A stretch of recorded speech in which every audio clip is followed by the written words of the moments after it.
వెంకటగిరి ప్రజల ఆరోగ్యం నాకు ముఖ్యమని చెప్పని ఈరోజు వాటర్ని కూడా తనిఖీ చేయడం జరిగింది. జాతర సంవత్సరంగా ఇక్కడికి వెంకటగిరికి వాళ్ళ బంధుమిత్రులంతా వస్తారు కాబట్టి వాటర్ సప్లై బాగుండాలి, మంచి వాటర్ ఇవ్వాలనే కాన్సెప్ట్తోనే ఈరోజు వాటర్ అంతా కూడా పరిశీలించడం జరిగింది.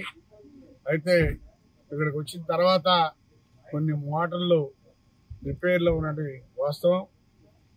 అవన్నీ కూడా ఏవైతే మోటార్లు రిపేర్లో ఉన్నాయో అవన్నీ కూడా ఐడెంటిఫై చేసి రేపు వెంకటగిరి జాతరకి మంచి నీళ్లు మున్సిపాలిటీలో సప్లై చేసి దానికోసం చర్యలు తీసుకుంటామని చెప్పని కూడా తెలియజేస్తా ఉన్నాం.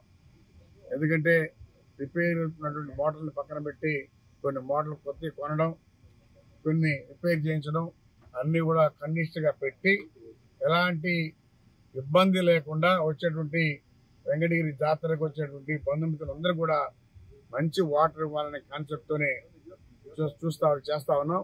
ఖచ్చితంగా మంచి వాటర్ ఇస్తామని చెప్పని కూడా తెలియజేస్తా ఉన్నాం. తెలుగుగంగ వాటర్ కూడా అంత వదిలి దీన్ని ఈ ట్యాంక్ కూడా లిఫ్ట్ చేసి ఏర్పాటు చేస్తామని చెప్పని కూడా తెలియజేస్తా ఉన్నాం. ఎందుకంటే వాటర్ తక్కువగా ఉంది, అందుకని కొన్ని మోటార్లు కూడా ఆపేస్తున్నారు. మళ్ళీ యాజిటీజ్గా వాటర్ వస్తే కొన్ని మోటార్లు కూడా వర్కింగ్లో పెట్టచ్చు అని చెప్పని కూడా తెలియజేస్తాం.